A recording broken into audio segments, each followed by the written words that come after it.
살려주세요. 저는 훔치지 않았어요. 당장 멈추시오! 모두가 무릎 꿇은 그 순간 밝혀진 것은 단순한 누명이 아니었습니다. 궁궐을 뒤흔든 잔혹한 권력의 음모, 그리고 가난한 효녀가 왕세자의 운명을 바꾸게 된 이야기. 안녕하세요, 여러분. 만약 병든 가족을 위해 모든 것을 희생해야 하는 상황이 온다면 과연 어떤 선택을 하시겠어요? 오늘 이야기는 조선 중기 가난 속에서 피어난 10살 효녀 연화가 가족을 살리기 위해 스스로 차가운 궁궐 문을 열었던 비극적이면서도 강렬한 서사를 들려드리려고 합니다. 구독과 좋아요는 더 많은 이야기를 전하는데 큰 힘이 됩니다. 조선 중기의 어느 외딴 마을, 매서운 겨울바람이 허름한 초가집 틈새를 비집고 들어왔습니다. 집안에는 먹을 것이 없어 말라가는 풀뿌리와 나무 껍질만이 굴러다녔고 어린 동생들은 배를 움켜쥐고 고통스러운 기침을 해댔습니다. 연화의 어머니는 이미 사흘째 뜨거운 열에 시달리며 겨우 숨만 쉬고 있었지요. 10살 연화의 눈빛은 이미 어른처럼 깊었습니다. 그녀는 차갑게 식어가는 어머니의 손을 잡고 밤새도록 울었습니다. 이대로는 안 됩니다. 무슨 수를 써서라도 가족을 살려야 했습니다. 어머니, 제가 다녀오겠습니다. 어머니는 겨우 눈을 떠 흐릿한 시선으로 연화를 바라보았습니다. 희미하게 미소 짓는 어머니의 손에는 오래된 낡은 비녀가 들려 있었습니다. 비녀는 닳고 달아 윤기조차 없었지만 연화의 어머니는 그것을 반으로 쪼개어 연화의 작은 손에 쥐어주었지요. 이것은 너의 어머니이자 궁에 있었던 내 증표이니 반드시 다시 만날 거다. 차가운 쇳조각이었지만 연화에게는 세상에서 가장 따뜻한 희망이었습니다. 그녀는 비녀 조각을 품에 꼭 안고 어머니와 동생들에게 작별을 고했습니다. 눈물은 흐르지 않았습니다. 오직 살아서 돌아오겠다는 비장한 결심만이 연화의 작은 가슴을 가득 채웠습니다. 연화는 궁궐 앞에 섰습니다. 거대한 문은 하늘을 찌를 듯 솟아 있었고 삐걱이며 열리는 문틈으로 보이는 화려함 뒤에는 차가운 그림자가 짙게 드리워져 있었습니다. 위압적인 궁궐의 기운이 10살 소녀의 작은 어깨를 짓눌렀습니다. 연화는 그 거대한 문 안으로 한 발을 내딛었습니다. 그 순간 그녀의 운명은 물론 궁궐의 운명까지도 예측할 수 없는 방향으로 움직이기 시작합니다. 궁궐은 연화가 발을 들인 순간부터 그녀가 상상했던 찬란한 그림과는 너무나도 다른 곳이었습니다. 겉으로는 화려한 비단 옷을 입은 사람들이 그림처럼 오가고 금빛과 옥빛으로 번쩍이는 장식들이 모든 공간을 채우고 있었지만 그 눈부신 장막 뒤편에는 혹독한 노동과 냉혹한 규칙이 지배하는 차가운 생지옥과 다름없는 현실이 숨어 있었습니다. 매일 새벽, 아직 해가 뜨기도 전 싸늘한 새벽 공기가 뼈에 사무치도록 시린 가운데 연화는 잠에서 깨어나야 했습니다. 그녀의 작은 손은 거친 나무통을 잡고 마르지 않는 샘물을 길어 나르느라 붉게 부르트기 일쑤였습니다. 먼지가 자욱한 복도를 쓸고 더러워진 궁의 구석구석을 닦는 허드렛 일은 끝없이 이어졌습니다. 밥은 제대로 먹지 못해 늘 배가 고팠고 쉬지 못해 온몸이 욱신거렸습니다. 어린 몸으로 감당하기에는 너무나도 가혹한 고통 속에서도 연화는 이를 악물고 버텨냈습니다. 그녀의 손가락은 언제나 품속에 소중히 간직한 어머니의 낡은 비녀 조각을 매만지고 있었습니다. 차갑고 단단한 비녀의 감촉은 멀리 떨어진 가족의 온기처럼 느껴졌고 지쳐 쓰러질 것 같은 순간마다 다시 일어설 용기를 주곤 했습니다. 그러나 육체적인 고통보다 연화의 마음을 더욱 잔인하게 찢어놓은 것은 바로 장상궁의 악랄한 괴롭힘이었습니다. 장상궁은 마치 그림자처럼 연화의 뒤를 쫓으며 숨통을 조여왔습니다. 과거 장상궁은 연화의 어머니를 궁에서 모질게 쫓아냈던 인물이었어요. 이제 연화의 눈빛과 작은 몸짓에서 어머니의 지워지지 않는 그림자를 발견한 듯 그녀는 연화를 표적으로 삼아 상상조차 하기 힘든 잔혹한 모욕과 매질을 서슴지 않았습니다. 어느 날 장상궁은 연화가 방을 쓸고 있는 모습을 보더니 마치 기다렸다는 듯 싸늘한 눈빛으로 다가왔습니다. 내까진 미천한 것이 감히 내 눈에 띄어 이 더러운 궁궐에 발을 들릴 자격조차 없는 내 어미의 피를 이었으니 하는 짓도 똑같겠지. 게으르기 짝이 없는 것이. 당장 이 더러운 것을 끌어내라. 장상궁의 날카로운 비명 같은 목소리는 연화의 귓가를 찢는 듯 했습니다. 연화는 온몸이 얼어붙는 듯한 차가운 시선을 느끼며 고개를 들었습니다. 장상궁은 잔뜩 일그러진 얼굴로 연화의 뺨을 세차게 때렸습니다. 짝 하는 소리와 함께 순식간에 뺨이 붉게 부어오르는 것을 느꼈습니다. 뜨거운 통증과 함께 입안에서는 비릿한 피맛이 느껴졌습니다. 눈앞이 흐릿해지며 눈물이 핑 돌았지만 연화는 이를 악물고 필사적으로 눈물을 삼켰습니다. 이 차가운 궁궐에서 자신을 지탱하는 유일한 이유는 오직 아파 누워있을 어머니와 어린 동생들이었습니다. 그들의 얼굴을 떠올리며 연화는 온갖 수치심과 절망 속에서도 결코 무릎 꿇지 않겠다고 다짐했습니다. 다른 궁녀들은 두려움에 질린 얼굴로 바닥만 바라볼 뿐 누구 하나 연화를 도와주려 하지 않았습니다. 그들의 시선 속에서 연화는 더욱 깊은 외로움을 느꼈습니다. 밤늦도록 허드렛 일을 마치고 돌아오던 어느 날 밤이었습니다. 온몸의 근육은 비명을 지르는 듯 아팠고 굶주린 배는 쓰라렸습니다. 차가운 겨울바람이 궁궐 복도를 휩쓸고 지나가며 연화의 얇은 옷깃을 파고들었습니다. 으스스한 어둠이 깔린 긴 복도 끝, 희미한 등불 아래 한 사람이 벽에 기대어 앉아 있는 모습이 연화의 눈에 들어왔습니다. 내관 복장을 한 소년 서운이었습니다. 그의 어깨는 축 처져 있었고 작은 체구는 왠지 모르게 더욱 왜소해 보였습니다. 연화의 인기척에도 서운은 깜짝 놀라기보다는 마치 세상의 모든 슬픔을 담고 있는 듯한 쓸쓸한 눈빛으로 연화를 물끄러미 바라보았습니다. 그 눈빛 속에서 연화는 자신과 똑같은, 아니, 어쩌면 더 깊은 외로움과 고독의 그림자를 보았습니다. 심장이 쿵 하고 내려앉는 것 같았습니다. 아직도 잠자리에 들지 못했나 보구나. 많이 지쳐 보여요. 서운의 목소리는 작았지만 그 안에 담긴 따뜻함은 얼어붙었던 연화의 마음에 작은 불씨를 지펴주는 듯 했습니다. 단 한 번도 누구에게서도 받아본 적 없는 다정한 말이었습니다. 연화는 자신도 모르게 고개를 끄덕였고 서운은 조용히 일어나 품속에서 작은 주머니를 꺼냈습니다. 이거라도 먹어요. 따뜻하게 데워진 약과예요.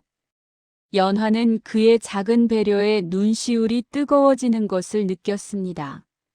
그날 이후 연화와 서운은 마치 어둠 속의 두 영혼처럼 밤마다 몰래 만나기 시작했습니다.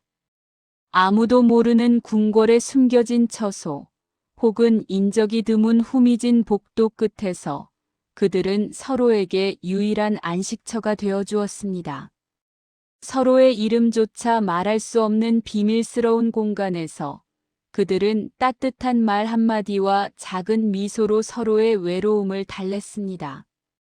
연화는 서운에게서 작은 위로와 함께 이 혹독한 궁궐 생활을 견뎌낼 힘을 얻었지만 소년내관 서운의 그 깊은 슬픔과 그가 숨기고 있는 비밀이 과연 무엇인지는 알지 못했습니다. 그의 눈빛 속에는 말로 다 할 수 없는 그림자가 드리워져 있었습니다. 그리고 이처럼 순수하고도 비밀스러운 그들의 만남이 앞으로 어떤 엄청난 파장을 궁궐 전체에 불러올지는 그 누구도 예상하지 못했습니다. 그들의 작은 교류는 마치 잔잔한 수면에 던져진 작은 돌멩이처럼 서서히 그러나 확실하게 거대한 파동을 만들어낼 참이었습니다. 장상궁의 괴롭힘은 마치 끈질긴 그림자처럼 연화의 궁궐 생활을 시커멓게 뒤덮었습니다. 날마다 그 그림자는 더욱 짙고 잔혹하게 변해갔습니다. 연화는 동이 트기도 전인 새벽부터 서둘러 일어나야 했습니다. 잠이 채 가시기도 전에 차가운 새벽 공기가 맨살에 닿아 소름이 돋곤 했습니다. 고된 허드렛 일은 쉴 틈 없이 이어졌습니다. 연화는 무거운 물동이를 나르느라 어깨가 뻐근했고 수많은 옷가지들을 손으로 빨아 넣는 일에 손끝은 퉁퉁 붓고 짓무르기 일쑤였습니다. 특히 차가운 겨울 빨래터에서는 얼음장 같은 물에 손이 꽁꽁 얼어붙어 마치 남의 살 같았어요. 시린 통증이 뼛속까지 스며들었지만 연화는 멈출 수 없었습니다. 툭하면 장상궁의 심술 섞인 꾸지람과 매질이 연화에게 날아들었습니다. 장상궁은 연화가 잠시라도 멈칫하거나 늦장을 부리면 매서운 눈빛으로 노려보았고 손에 들린 지팡이나 마른 손바닥으로 연화의 여린 등을 사정없이 내리치곤 했습니다. 이 천한 것이 게으름만 피우는구나. 어서 움직이지 못할까? 내 어미가 널 이리 가르쳤더냐? 궁궐의 밥이 그리도 좋더냐? 장상궁의 날카로운 목소리는 마치 비수가 되어 연화의 가슴에 박혔습니다. 연화는 그럴 때마다 꾹 이를 악물었습니다. 눈물이 핑 돌았지만 결코 흘리지 않았습니다. 눈을 감으면 병든 어머니의 헬쑥한 얼굴과 굶주림에 지쳐 비쩍 마른 동생들의 모습이 선명하게 떠올랐어요. 내가 여기서 무너지면 가족들은 어쩌지? 나를 믿고 기다리고 있을 텐데. 그 생각만이 연화를 지탱하는 유일한 힘이었습니다. 그녀는 포기할 수 없었습니다. 어느 화창한 오후, 연화는 잠시 허드렛 일의 틈을 타 자수방 옆들 작은 구석에 쪼그리고 앉아 있었습니다. 버려진 천 조각들이 쌓여 있는 곳이었죠. 그녀는 그 중에서 손바닥만 한 비단 조각을 주워들었습니다. 곱게 풀어낸 실 한 올을 바늘귀에 꿰어 작은 들꽃 한 송이를 수놓기 시작했어요. 서툴지만 정성스러운 바늘땀 하나하나에 연화의 간절한 마음이 담겨 있었습니다. 섬세한 손가락이 천위를 미끄러지듯 움직이며 점차 꽃잎의 윤곽이 드러났습니다. 그때였습니다. 노상궁이 조용히 발걸음을 옮겨 연화의 등 뒤에 다가섰습니다. 늙었지만 날카로운 노상궁의 눈빛은 연화의 움직임을 유심히 지켜보고 있었어요. 연화는 인기척을 느끼지 못하고 수놓는 일에 열중하고 있었죠. 너는 손끝이 참으로 야무지구나. 연화는 화들짝 놀라 고개를 들었습니다. 바늘을 쥔 손이 움찔 떨렸습니다. 노상궁의 얼굴에는 희미한 미소가 감돌았습니다. 그녀는 연화의 뛰어난 손재주뿐 아니라 이 고된 궁궐 생활 속에서도 좌절하지 않고 작은 희망을 찾아 집중하는 강인한 의지를 한눈에 알아보았습니다. 그날부터 연화의 운명은 작은 바늘땀처럼 섬세하게 하지만 분명하게 달라지기 시작했습니다. 노상궁의 허락 아래 연화는 정식으로 자수방에서 바느질을 배우기 시작했어요. 처음에는 굵은 실과 투박한 천으로 기본을 익혔습니다. 삐뚤빼뚤한 바늘땀에 몇 번이나 실망하기도 했지만 연화는 결코 포기하지 않았습니다. 밤늦도록 불을 밝히고 연습에 연습을 거듭했죠. 그녀의 손끝은 매일같이 놀랍도록 섬세해졌고 감각은 예리하게 다듬어졌습니다. 작은 바늘땀 하나하나에 온 정성을 담았고 섬세한 그녀의 손길은 마치 마법처럼 평범한 천에 생명을 불어넣는 듯 했습니다. 궁궐의 꽃과 새, 구름 문양이 연화의 바늘 아래서 생생하게 피어났어요. 궁궐의 모든 것이 낯설고 두려웠던 연화에게 어린 세자 서운과의 비밀스러운 만남은 유일한 안식처였습니다. 어둠이 깔리고 궁궐이 고요해지는 시간, 두 아이는 그림자처럼 몰래 만나 서로의 외로움을 달래주었습니다. 차가운 담벼락 아래 아무도 찾지 않는 작은 후원 숲길이 그들의 유일한 비밀 장소였죠. 서운은 아직 앳된 얼굴이었지만 내관 복장을 한 채 홀로 궁을 배회하며 겪었던 궁궐의 차가운 시선과 외로움을 연화에게 털어놓았습니다. 그의 작은 어깨 위에는 감당하기 힘든 왕세자의 무게가 얹혀 있었어요. 연화야, 오늘은 또 아무도 나를 찾아주지 않았어. 다들 나를 투명인간처럼 대하는 것 같아. 내가 정말 왕세자 맞기는 한 걸까? 아무도 나에게 기대를 걸지 않는 것 같아. 전하, 괜찮아요. 저도 혼자 있는 시간이 정말 많아요. 궁궐은 넓지만 오히려 그래서 더 외로운 곳인 것 같아요. 하지만 이렇게 전하를 만날 수 있어서 저는 외롭지 않아요. 저에게는 전하가 계시잖아요. 연화의 따뜻한 말 한마디는 마치 얼어붙은 호수에 던져진 작은 돌멩이처럼 서운에 차갑게 굳어있던 마음을 잔잔하게 흔들었습니다. 그의 얼굴에 희미하지만 진심 어린 미소가 번지는 것을 연화는 보았어요. 그녀의 진심 어린 위로와 격려는 서운이 겪는 불안과 고통을 조금이나마 덜어주었고 비록 짧은 시간이었지만 그에게는 커다란 위안이 되었습니다.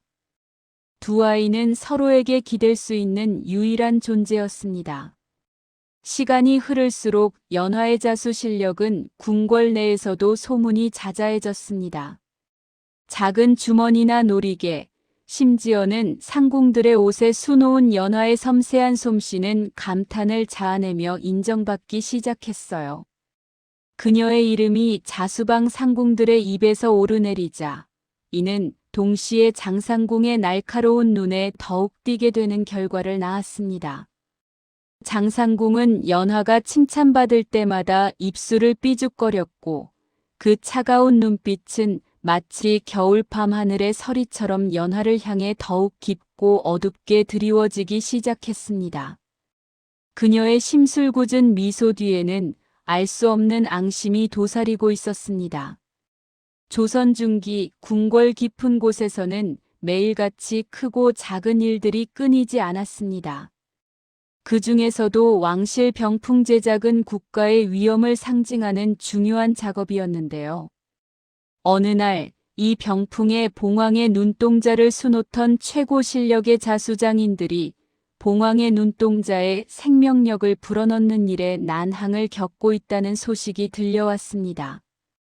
봉황의 눈동자는 단순히 술을 놓는 것을 넘어 살아있는 듯한 섬세함과 고귀한 기품을 요구하는 아주 까다로운 작업이었어요. 장인들은 며칠 밤낮을 고심했지만 좀처럼 만족스러운 결과물을 내놓지 못하고 깊은 한숨만 내쉬었습니다. 그들의 이마에는 깊은 주름이 패어 있었고 초조함이 서린 얼굴에는 어두운 그림자가 드리워져 있었습니다. 노상궁은 그들의 고뇌를 옆에서 지켜보며 조용히 생각에 잠겼습니다. 봉황의 눈동자라 단순한 기술만으로는 불가능한 영역이지요. 저 장인들도 저렇게 애를 먹고 있으니. 그녀의 시선은 문득 연화에게 닿았습니다. 연화가 바늘과 실을 다루는 남다른 솜씨를 장상궁 몰래 수없이 보아왔거든요. 장상궁의 핍박 속에서도 연화는 틈틈이 자투리 천의 작은 꽃잎이나 나비 날개를 수놓으며 마음을 달래곤 했어요. 그 작은 수에서도 비범한 재능이 엿보였습니다. 노상궁은 잠시 망설이는 듯 하더니 이내 결심한 듯 나직하지만 단호한 목소리로 입을 열었습니다. 이 아이에게 한번 맡겨보는 것이 어떻겠습니까? 비록 나이가 어리지만 손재주가 남다르고 특히 생명을 불어넣는 듯한 섬세함이 있음을 제가 보았어요. 노상궁의 파격적인 제안에 주변의 시선은 일제히 연화에게로 향했습니다. 수많은 장인들 사이에서 불과 10살 남짓한 작은 나인이 감히 왕실 병풍에 술을 놓는다는 것은 상상조차 할 수 없는 일이었습니다. 수근거리는 소리가 웅성거렸고 그들의 얼굴에는 의심과 비웃음 그리고 경멸의 빛이 역력했어요. 연화의 작은 어깨는 그들의 시선에 짓눌려 더욱 움츠러들었습니다. 심장이 쿵쾅거리고 손끝이 차가워졌지만 그녀는 이 기회가 어머니와 동생들을 위한 유일한 희망일지도 모른다고 생각했어요. 그녀는 조심스럽게 붓을 들어먹을 갈아 눈동자의 윤곽을 잡고 이내 가늘고 섬세한 바늘을 잡았습니다. 그 작은 바늘은 그녀의 손 안에서 마치 오랜 친구처럼 편안해 보였습니다. 연화는 온 정신을 집중해 봉황의 눈동자를 수놓기 시작했습니다. 주변의 시선도 웅성거림도 차가운 공기도 더는 그녀에게 중요하지 않았어요. 오직 눈앞의 봉황과 자신만이 존재하는 듯 했습니다. 바늘 끝에서 오색실이 움직일 때마다 봉황의 눈동자는 점차 신비롭고 영롱한 빛을 띠기 시작했습니다. 처음에는 옅은 색으로 시작해 점차 깊고 찬란한 금빛과 붉은빛이 어우러지며 생생한 광채를 발했어요. 마치 살아있는 봉황이 금방이라도 날아오를 것만 같은 착각을 불러일으킬 정도였습니다. 보는 이들은 하나둘 숨을 멎었고 웅성거리던 소리도 완전히 잦아들었습니다. 경이로움에 사로잡힌 침묵만이 방 안을 가득 채웠습니다. 바늘 끝에서 완성된 봉황의 눈동자는 완벽한 생명력을 담아냈고 그 아름다움에 모두가 감탄을 금치 못했습니다. 완성된 병풍을 본 모든 이는 충격과 환희가 뒤섞인 표정으로 서로를 바라보았고 이내 조심스러운 탄성이 터져나왔습니다. 궁궐 안팎으로 연화의 경이로운 재능은 만천하에 드러났습니다. 차가운 궁궐 공기가 순식간에 따스한 환희로 가득 차는 듯 했어요. 덕수는 연화의 작업 과정을 처음부터 끝까지 지켜본 몇 안 되는 사람 중 한 명이었습니다.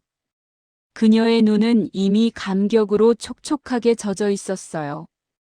그녀는 한달음에 달려와 연화의 손을 잡으며 떨리는 목소리로 말했습니다. 연화야, 정말 대단하다. 내가 수놓은 봉황은 정말 살아있는 것 같아서 금방이라도 날아오를 것만 같아. 어떻게 이렇게 아름다운 수를 놓을 수 있니? 너의 재능은 정말 하늘이 내린 재능인가 봐. 연화는 덕순의 따뜻한 칭찬에 얼굴을 살짝 붉혔습니다. 오랜만에 느껴보는 순수한 인정과 칭찬에 가슴 한구석이 간질거렸어요. 그녀는 고개를 숙이며 겸손하게 답했습니다. 운이 좋았을 뿐이야. 제가 잘했다기보다는 노상궁님께서 저를 믿고 가르쳐 주신 덕분이라고 생각해요. 그리고 이 봉황이 저에게 힘을 주었던 것 같아요. 작은 나인에 불과했던 연화는 한순간에 궁궐의 주목을 받게 되었습니다. 그녀의 눈빛은 한층 더 깊어졌고 마음속에는 이제 병든 어머니와 배고픈 동생들을 위해 더 높은 곳으로 올라갈 수 있다는 더 밝은 미래를 만들 수 있다는 희망이 움트기 시작했습니다. 차가웠던 궁궐의 벽도 짓누르던 무거운 공기도 이제는 그녀의 꿈을 가로막을 수 없을 것만 같았습니다. 따스한 햇살이 그녀의 어깨를 감싸는 듯한 기분이었어요. 하지만 연화의 눈부신 성공은 누군가에게는 한없이 차갑고 날카로운 비수가 되어 심장을 깊숙이 파고들었습니다. 바로 장상궁이었습니다. 그녀의 방에서는 쨍그랑하는 소리와 함께 값비싼 도자기가 산산조각 났고 방 안에는 무거운 살기가 가득했습니다. 장상궁의 얼굴은 증오로 일그러져 붉게 달아올랐고 부들부들 떨리는 손은 주체할 수 없는 분노를 보여주었습니다. 장상궁은 으르렁거리듯이 말했습니다. 겨우 10살짜리 계집아이가 감히 내 앞에서 재주를 뽐내는구나. 감히 주제를 모르고 까부는구나. 이 일은 분명 노상궁의 계략이야. 그 간악한 년이 감히 나를 제치고 저 천한 것을 내세우다니. 연화의 어미도 그랬지 주제도 모르고 감히 내 앞길을 가로막았던 그 어미의 피가 흐르는 것이 분명해. 장상궁의 악독한 질투와 증오는 이미 한계를 넘어선 지 오래였습니다. 과거 권력 싸움에서 패배했던 뼈아픈 기억과 연화의 어미에 대한 해묵은 원한이 뒤섞여 걷잡을 수 없는 분노의 불길로 타올랐습니다. 그 불길은 온몸을 집어삼킬 듯이 뜨겁게 타올랐고 이성을 마비시킬 정도였습니다. 그녀는 자신의 몰락을 막고 연화에게 모든 것을 빼앗긴다고 생각하며 연화를 향한 더욱 잔혹하고 치밀한 음모를 꾸미기 시작했습니다. 희망의 빛이 연화를 아름답게 감싸는 순간 차갑고 검은 복수의 그림자 또한 그녀의 뒤를 소리 없이 쫓기 시작한 것입니다. 궁궐의 화려한 미장 뒤에서 어둡고 거대한 손길이 서서히 연화를 향해 뻗어오고 있었습니다. 연화는 아직 알지 못했습니다. 자신을 향해 뻗어오는 그 어둡고 거대한 손길이 어떤 파국을 불러올지, 그리고 그 파국이 얼마나 처절하고 잔인할지 말입니다. 햇살이 은은하게 들이운 수방한 노상궁의 자애로운 지도 아래 연화의 손끝은 마치 마법처럼 움직였습니다. 그녀의 작은 바늘땀 하나하나에 생명이 깃드는 듯 했어요. 특히 봉황의 눈동자를 수놓을 때는 더욱 그러했습니다. 영롱하게 빛나는 봉황의 눈은 마치 금방이라도 날아오를 것 같은 생명력을 품고 있었지요. 어린 연화의 탁월한 재능은 궁궐 내 자수장인들 사이에서 물결처럼 조용히 퍼져나갔습니다. 처음에는 반신반의하던 이들도 연화가 수놓은 비단 조각을 보고는 이내 고개를 끄덕였습니다. 그들의 시선 속에는 놀라움과 함께 한 줄기 경외심마저 서려 있었어요. 연화는 아직 10살 남짓한 어린아이였지만 그녀의 처지에도 오랜만에 한 줄기 따뜻한 희망이 스며드는 듯 했습니다. 연화야, 내가 수놓은 봉황은 정말 살아 숨쉬는 것 같구나. 이 작은 눈동자 속에 어찌 이런 깊이를 담아낼 수 있는지 놀랍다. 정말 대단해요. 노상궁은 감격한 듯 연화의 작은 어깨를 부드럽게 쓰다듬었습니다. 그녀의 얼굴에는 흐뭇한 미소가 가득했어요. 칭찬에 익숙하지 않던 연화는 노상궁의 따뜻한 말 한마디에 뺨이 발그레해지며 가슴이 벅차올랐습니다. 심장이 쿵쾅거리는 소리가 귓가에 울리는 듯 했어요. 혹시 어쩌면 하는 작은 기대감이 그녀의 마음속에 조용히 피어났습니다. 이 혹독하고 차가운 궁궐 생활의 끝에 병든 어머니와 배고픈 동생들을 위한 빛이 있을지도 모른다는 희미한 희망이었지요. 그녀는 희망을 붙들고 싶었습니다. 그러나 그 작은 희망은 장상궁의 시기심이라는 어둡고 거대한 그림자 속에서 산산조각 날 운명이었습니다. 노상궁께서 겨우 10살짜리 계집아이에게 너무 과분한 정을 쏟으시는군요. 아무리 재주가 있다 한들 어미가 천한 나인이었다면 그 피까지 귀하게 만들 수는 없을 텐데요. 그 천박한 피는 결국 어디로 가지 않는 법입니다. 장상궁의 목소리는 비단처럼 부드러웠지만 그 속에 숨겨진 비수는 차갑게 연화의 심장을 꿰뚫는 듯 했습니다. 그녀의 눈은 연화에게서 잠시도 떨어지지 않았습니다. 매서운 눈빛은 마치 굶주린 맹수가 먹잇감을 노리는 것 같았어요. 장상궁은 과거 자신이 혹독하게 쫓아냈던 나인의 딸이 그것도 하찮은 자수 실력으로 궁궐에서 인정받는 것을 도저히 용납할 수 없었습니다.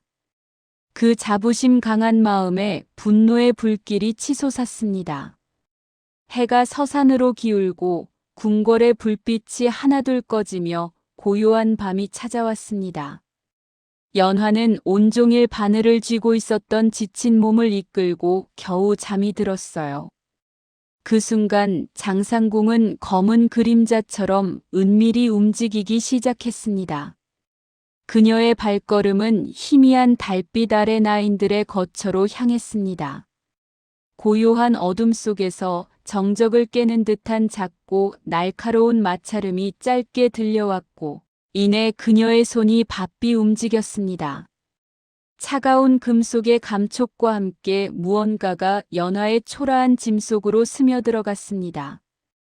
밤바람이 스산하게 창틈을 비집고 들어와 연화의 뺨을 스쳤지만 그녀는 미동도 없이 깊은 잠에 빠져 있었습니다. 다음 날 아침 궁궐 전체는 마치 벌집을 쑤셔놓은 듯 발칵 뒤집혔습니다. 멀리서부터 들려오는 다급한 발소리와 상궁들의 날카로운 목소리가 복도를 가득 채웠습니다.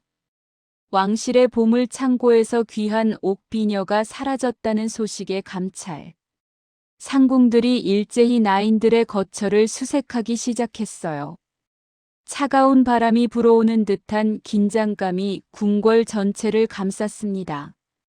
연화는 좁은 방 안에서 불안한 눈빛으로 문 밖의 소란을 지켜보고 있었습니다. 심장이 불안하게 쿵쾅거렸고 손끝이 차갑게 식어가는 것을 느꼈어요. 왠지 모를 불길한 예감에 온몸의 털이 곤두서는 듯 했습니다. 이 방의 주인은 누구냐? 어서 나오지 못할까? 한 감찰 상궁의 날카롭고 매서운 외침이 연화의 귓가를 강타했습니다. 검색이 시작된 지 채 얼마 되지 않아 누군가 고함을 질렀습니다. 차가운 감옥 바닥에 쓰러진 연화의 몸은 한없이 무겁고 만신창이가 되어 있었습니다. 얇은 무명옷 너머로 뼈마디가 저릿하게 느껴졌고 밤새 시달린 열기와 한기는 그녀의 어린 육신을 더욱 지치게 만들었죠. 왕실 물건 도난이라는 참담한 누명은 그녀의 맑고 순수한 영혼을 산산조각 내는 듯했어요. 숨을 쉴 때마다 가슴 한편이 찢어지는 듯한 고통이 밀려왔고 눈을 감으면 어머니와 동생들의 희미한 얼굴이 떠올라 연화는 더욱 절망에 잠겼습니다. 새벽이 찾아오고 감옥의 철문이 삐걱이는 소리와 함께 차가운 아침 공기가 스며들었습니다. 연화는 이제 모든 것이 끝났음을 직감하며 비틀거리는 몸을 일으켰습니다. 다음 날 아침 연화는 사형대에 끌려가기 위해 감옥 문을 나섰습니다. 문 밖으로 나선 순간 눈부시게 쏟아지는 햇살이 그녀의 뺨을 스쳤지만 그 빛은 오히려 그녀의 마음을 더욱 싸늘하게 만들었습니다. 넓은 궁궐 마당에는 싸늘한 공기가 감돌았고 연화를 지켜보는 수많은 시선 속에는 동정심과 냉담함이 교차했습니다. 어떤 이는 혀를 차며 애처로워했고 어떤 이는 무심히 고개를 돌리며 차갑게 외면했습니다. 연화야, 연화야, 이게 다 대체 무슨 일이에요? 먼 발치에서 덕순의 절규가 메아리 쳤습니다. 그녀는 눈물을 비오듯 쏟아내며 연화의 이름을 불렀지만 감히 한 발짝도 다가갈 수 없었어요. 그녀의 눈은 연화를 향한 걱정으로 가득했지만 동시에 권력에 대한 두려움으로 인해 몸은 얼어붙은 듯 했습니다. 노상궁 역시 그 자리에 굳게 선 채 깊은 슬픔과 함께 애처로운 시선으로 연화를 바라보았습니다. 어리고 약한 아이를 지켜주지 못한 스스로에 대한 자책감이 파도처럼 밀려들었고 권력의 칼날 앞에서 아무것도 할 수 없는 자신의 무력함에 가슴을 치는 듯 했어요. 한편 장상궁은 입꼬리를 살짝 올린 채 섬뜩한 미소를 감추고 이 모든 비극적인 광경을 만족스러운 얼굴로 지켜보고 있었습니다. 그녀의 눈빛에는 비열한 승리감이 번뜩였습니다. 연화는 이미 모든 것을 포기한 듯 멍한 눈으로 하늘을 올려다보았습니다. 붉은 노을이 조금씩 하늘을 물들이고 있었지만 그녀의 눈에는 그저 회색빛 절망만이 가득했습니다. 멀리서 들려오는 종소리가 그녀의 마지막을 알리는 듯 심장을 쿵쿵 울렸습니다. 그 소리는 마치 시간을 재촉하는 죽음의 서곡처럼 들렸습니다. 병든 어머니와 배고픈 동생들의 얼굴이 주마등처럼 스쳐 지나갔습니다. 따스했던 어머니의 손길, 해맑게 웃던 동생들의 얼굴이 마치 살아있는 것처럼 눈앞에 아른거렸고 그 순간 연화는 목이 메이는 슬픔에 사로잡혔습니다. 사형 집행인의 거친 손이 높이 들리는 바로 그 찰나 모든 사람의 심장이 멎는 듯 했습니다. 그 순간 갑자기 궁궐문이 쾅 하고 요란하게 열리는 소리가 들렸어요. 거대한 문이 부서질 듯 열리자 그 소리가 정적을 깨고 온 궁궐에 울려 퍼졌습니다. 모든 시선이 마치 거대한 자석에 이끌린 듯 일제히 그곳으로 향했습니다. 웅성거림이 삽시간에 싸늘한 마당에 퍼져나갔습니다. 그리고 그곳에 익숙하지만 동시에 낯선 한 인물이 서 있었습니다. 밤마다 연화에게 따뜻한 위안을 주던 다정한 내관 복장의 어린 소년 서운이 압도적인 위엄을 풍기며 붉은 골룡포를 입고 나타난 것입니다. 그의 옷은 찬란하게 빛났고 그의 눈빛은 흔들림 없는 강인함으로 가득했습니다. 그의 등장은 한 폭의 그림처럼 모두의 숨을 멎게 했습니다. 궁궐을 감싸던 차가운 침묵이 깨지고 경악과 혼란이 뒤섞인 탄성들이 여기저기서 터져나왔습니다. 장상궁의 얼굴에서는 금세 핏기가 사라지며 창백하게 질렸습니다. 그녀의 입술은 미세하게 떨렸고 눈은 믿을 수 없다는 듯 크게 뜨였습니다.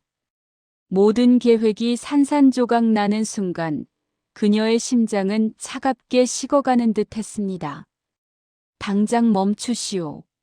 누가 감히 왕세자의 명 없이 이 아이를 해하려 하는가. 서운의 입에서 터져나온 압도적인 목소리는 궁궐 전체를 뒤흔들었습니다. 그의 목소리는 아직 어린 소년의 것이었지만 그 안에 담긴 위엄은 천둥처럼 강력했어요. 그의 정체가 왕세자라는 사실에 모든 이들이 경악하며 우르르 무릎을 꿇었습니다.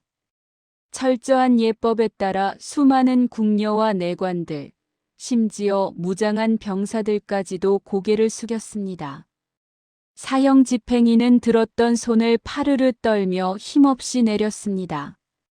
그의 얼굴은 새하얗게 질려 있었고 식은 땀이 흐르는 것을 느꼈습니다. 절체절명의 위기에 처했던 연화의 멍했던 눈이 서운을 향했습니다.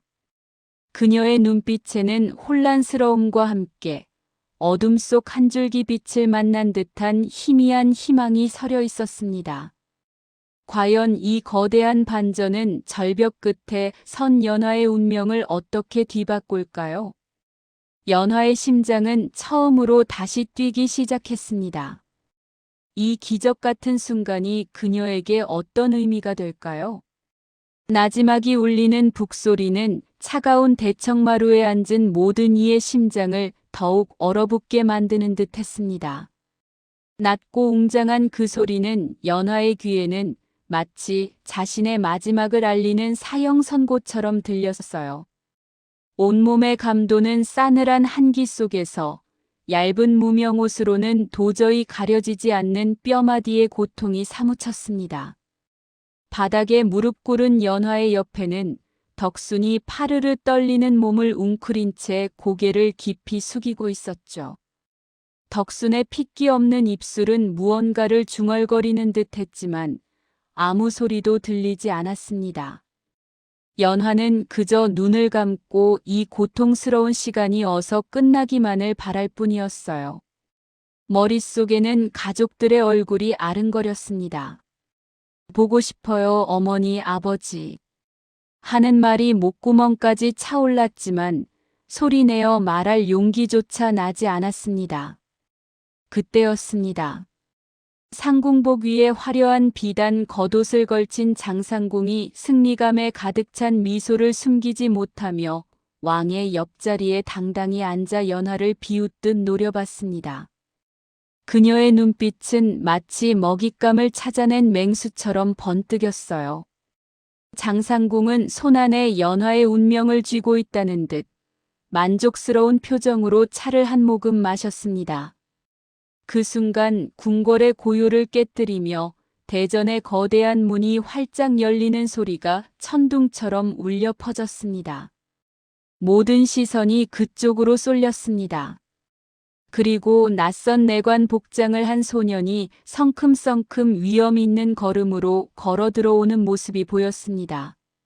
소년의 얼굴이 밝은 햇살 아래 드러나는 순간 장상궁의 얼굴에서 순식간에 모든 핏기가 가셨습니다. 그녀의 입술은 미세하게 떨렸고 눈은 공포에 질린 채 크게 뜨였어요. 설마 그 아이가... 장상궁의 머릿속은 혼란으로 가득 찼습니다. 바로 얼마 전까지 궁 밖을 배회하며 사라졌던 왕세자 서운이었던 것입니다. 모두가 놀라 술렁이는 가운데 서운은 한치의 망설임도 없이 어전 한가운데로 걸어왔습니다. 저하 소신 서운, 감히 이 처결의 자리에 서게 된 것을 용서하십시오. 허나 지금 이 자리에서 벌어지고 있는 일은 전하의 명예와 이 나라의 정의를 크게 더럽히고 있습니다. 이를 어찌 모른 척할 수 있겠어요? 서운은 흔들림 없는 단호한 목소리로 모두의 시선을 자신에게 집중시켰습니다.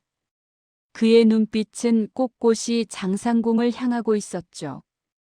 마치 오랜 원한을 풀기라도 하려는 듯 날카롭고 흔들림 없는 시선이었습니다. 왕의 옆에 앉아있던 장상궁의 손이 미세하게 떨리는 것을 보았습니다. 그녀는 애써 표정을 관리하려 했지만 이미 얼굴은 창백하게 굳어버렸습니다. 어떻게 이 아이가 여기에? 누가 정보를 흘렸지? 장상궁의 심장은 격렬하게 요동쳤습니다. 그녀의 계산은 완벽하다고 생각했거든요. 무엄하다. 감히 왕세자 저하께서 이 중요한 처결의 자리에, 그것도 내관 복장으로. 당장 물러나세요. 전하께서는 이 아이를 벌하십시오. 장상궁의 목소리에는 분노와 함께 불안이 섞여 있었습니다. 그녀는 자리에서 벌떡 일어나며 서운을 손가락으로 가리켰어요. 그러나 서운은 조금도 물러서지 않았습니다. 누가 진정 무엄한지 지금부터 이 자리에서 똑똑히 밝혀드리겠습니다. 연화는 결코 왕실의 물건을 훔치지 않았습니다. 모든 것은 장상궁의 치밀하고 악랄한 계략이었습니다. 궁정은 서운의 충격적인 발언에 일순간 정적에 휩싸였다가 이내 거친 술렁임으로 가득 찼습니다. 대신들의 눈은 놀라움과 의문으로 번뜩였어요. 서운은 잠시 숨을 고르더니 이어 물건 도난 사건의 전말을 낱낱이 밝히기 시작했습니다.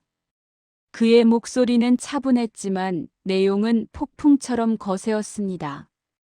그가 내민 증거는 장상궁이 덕순에게 연하를 모함하도록 시키며 건넨 은자주머니와 그 모든 대화를 병풍 뒤에서 우연히 엿들은 어린 궁녀의 겁에 질린 증언이었습니다.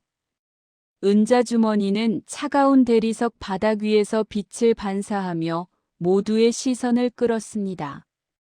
겁에 질린 어린 궁녀는 고개를 떨군 채 서운의 뒤에 숨어 떨고 있었지만 그녀의 작은 어깨는 진실의 무게를 짊어지고 있었습니다.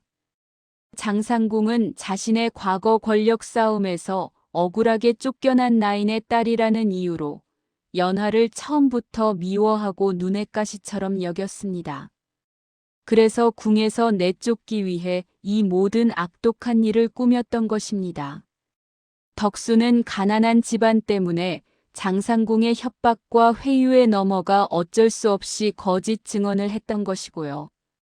서운의 말이 끝나기가 무섭게 덕수는 참았던 울음을 터뜨리며 흐느꼈습니다. 그녀의 어깨가 격렬하게 들썩였고 억눌렸던 죄책감과 공포가 한꺼번에 터져나오는 듯 했습니다. 덕수는 얼굴을 감싼 채 흐느끼며 모든 사실을 어렵사리 고백했습니다. 그녀의 눈물은 뜨겁게 흘러내렸고 그 눈물방울 하나하나가 진실을 웅변하는 듯 했습니다. 차가운 궁궐의 그림자 아래 10살의 나약한 아이였던 연화는 이제 더 이상 옛 모습이 아니었습니다. 혹독한 시련과 고통 속에서도 그녀의 의지는 한 번도 꺾인 적이 없었고 오히려 그 고통의 시간을 양분 삼아 더욱 단단하고 빛나는 모습으로 피어났습니다. 가늘게 떨리던 손끝은 이제 실크의 부드러움을 능숙하게 다루는 장인의 손이 되어 있었고 그 손끝에서 피어나는 한 땀 한 땀의 자수는 살아 숨쉬는 듯한 생명력을 품고 있었습니다. 궁궐의 수많은 비단 위에서 그녀의 바늘이 지나간 자리마다 새로운 이야기가 펼쳐지기 시작했습니다. 연화는 자신의 탁월한 손재주로 궁궐 자수장인이라는 명성을 얻으며 완전히 새로운 삶을 시작하고 있었습니다. 그녀의 눈빛에는 과거의 아픔이 남긴 그림자 대신 미래를 향한 희망과 단단한 의지가 선명하게 빛나고 있었습니다. 수방 안은 늘 따스한 온기로 가득했어요. 볕 좋은 창가에는 여러 색깔의 실타래가 영롱하게 빛났고 작업대 위에는 은은한 꽃향기가 감도는 자수 비단들이 펼쳐져 있었습니다. 노상궁은 연화의 성장을 곁에서 가장 가까이 지켜보았고 그녀의 얼굴에는 연화를 향한 깊은 애정과 자부심이 깃든 따뜻한 미소가 떠나질 않았어요. 노상궁의 자애로운 가르침 아래 연화는 자신의 자수 기술을 더욱 깊이 있게 연마했습니다. 그녀는 이제 단순한 기술자를 넘어 자수의 혼을 불어넣는 예술가로 거듭나고 있었습니다. 연화야, 내가 처음 궁에 왔을 때를 기억하니? 작은 새처럼 파르르 떨던 내 모습이 아직도 눈에 선하구나. 노상궁은 따스한 차 한 잔을 연화에게 건네며 말을 이었어요. 차에서 피어나는 김이 나른하게 퍼져나갔습니다. 연화는 잠시 옛 생각에 잠기는 듯 아련한 표정을 지었어요. 네, 노상궁 마마. 그때 저는 정말 아무것도 할 수 없는 아이였어요. 마마께서 저를 거두어 주시지 않으셨다면 저는 아마. 연화는 말을 잇지 못하고 고개를 떨구었지만 노상궁은 부드러운 손으로 연화의 어깨를 토닥여 주었습니다. 하지만 이제 너는 더 이상 나약한 아이가 아니란다. 너의 손은 세상을 바꿀 수 있는 힘을 가졌어. 내가 수놓는 한 땀 한 땀에 얼마나 많은 이들이 감동하고 있는지 아니? 너의 마음은 어떤 시련도 이겨낼 수 있는 강인함을 품고 있단다. 이젠 두려워할 것이 없단다. 노상궁의 목소리에는 흔들림 없는 믿음과 깊은 격려가 담겨 있었어요. 연화는 그 말을 들으며 가슴속 깊은 곳에서 뜨거운 무언가가 솟아오르는 것을 느꼈습니다. 그녀의 손끝을 바라보니 지난날의 고통과 노력이 스쳐 지나갔습니다. 이윽고 연화는 모두의 기대를 한몸에 받으며 궁중자수대회에 참가했습니다. 대회가 열리는 대청마루는 화려한 비단과 은은한 향으로 가득했고 수많은 궁인들과 고관대작들이 삼삼오오 모여 대회 시작을 기다리고 있었습니다. 공기 중에는 팽팽한 긴장감과 함께 은근한 기대감이 흘렀습니다. 연화의 차례가 되자 그녀의 손은 마치 자신만의 리듬을 타는 듯 유려하게 움직였어요. 복잡한 도안을 따라 실이 한 올 한 올 엮이며 마침내 황홀한 자태의 봉황이 비단 위에 그 모습을 드러냈습니다. 금실과 오색 비단으로 수놓인 봉황은 날개를 활짝 펼치고 하늘로 솟아오르는 듯 생명력이 넘쳤습니다. 그 강렬하면서도 우아한 자태에 모두가 숨을 죽였습니다. 붉은 태양이 봉황의 날개 위에 내려앉은 듯 빛났고 눈은 마치 살아있는 보석처럼 반짝였어요. 대회장의 모든 시선이 연화의 작품에 고정되었고 이내 경탄과 박수갈채가 쏟아졌습니다. 그녀의 뛰어난 재능이 만천하에 드러나는 순간이었습니다. 한편 서운 또한 연화의 가장 든든한 조력자였습니다. 그는 연화가 궁궐이라는 험난한 곳에서 흔들림 없이 자신의 길을 걸어갈 수 있도록 뒤에서 묵묵히 지원하며 그림자처럼 그녀의 곁을 지켰습니다. 서운은 연화가 힘들어할 때면 따뜻한 말 한마디를 건네거나 필요한 자료를 찾아주는 등 소소하지만 진심 어린 도움을 아끼지 않았습니다. 궁궐의 높은 담장 안에서 두 어린 친구는 서로에게 깊은 유대감을 느끼며 진정한 동반자로 함께 성장해 갔습니다. 늦은 밤 서운은 연화의 수방문 앞에서 기다리곤 했습니다. 어둠 속에서도 그의 눈빛은 연화를 향한 깊은 신뢰와 우정으로 빛나고 있었어요. 연화야, 오늘은 자수가 잘 되었니? 피곤하면 잠시 쉬어가며 해요. 서운의 목소리는 늘 연화에게 평화로운 위안을 주었습니다. 연화는 그의 존재만으로도 큰 힘을 얻는다고 생각했어요. 어느 날 밤 모든 작업이 끝나고 고요한 수방에 둘만 남았을 때 연화는 문득 자신의 가장 깊은 속마음을 서운에게 털어놓았습니다. 그녀의 눈동자에는 결연한 의지가 불꽃처럼 일렁였습니다. 서운 도련님, 저는 어머니를 꼭 궁으로 모셔올 거예요. 그 어떤 일이 있어도 반드시 제가 직접 어머니가 다시 웃을 수 있는 날을 만들고 말겠어요. 제 손으로요. 그녀의 목소리에는 단순히 이루고 싶은 소망을 넘어선 굳건한 결의가 담겨 있었습니다. 연화의 눈빛은 단호했습니다. 그녀의 시선은 궁궐의 높은 지붕 너머 자신의 어머니가 있는 먼 곳을 향하고 있는 듯했어요. 지난날의 아픔을 딛고 일어선 연화는 이제 자신의 운명을 스스로 개척하고 언젠가 반드시 어머니를 궁으로 모셔오겠다는 강렬한 결심을 다졌습니다. 더 이상 외부의 불합리한 힘에 휘둘리지 않고 자신의 삶을 주체적으로 이끌어가는 통쾌하고 새로운 시작을 맞이한 것입니다. 그녀의 가슴 속에서는 꺼지지 않는 희망의 불꽃이 활활 타오르고 있었습니다. 악의 무리를 물리치고 정의를 되찾은 이 모든 과정은 단순히 연화 개인의 승리를 넘어선 것이었습니다. 그것은 불의에 맞서는 용기와 진정한 성장의 가치를 보여주는 감동적인 드라마였습니다. 연화는 자신이 겪었던 모든 아픔과 고통을 통해 더욱 강해졌고, 이제 그녀는 자신뿐만 아니라 다른 이들에게도 희망을 줄 수 있는 존재로 성장했습니다.